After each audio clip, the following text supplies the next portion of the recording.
Hello guys, in this video I am going to show you how to turn on the automatic adjustment of self-video brightness so others can see you more clearly on the Webex Meet application during a meeting.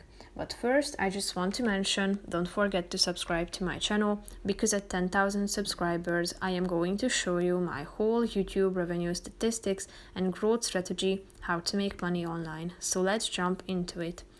First of all, open the application on your phone, then tap on the profile or the settings icon in the upper left corner of the screen, tap on audio and video, scroll down till you find the brightness function and turn it on by clicking on this button next to it.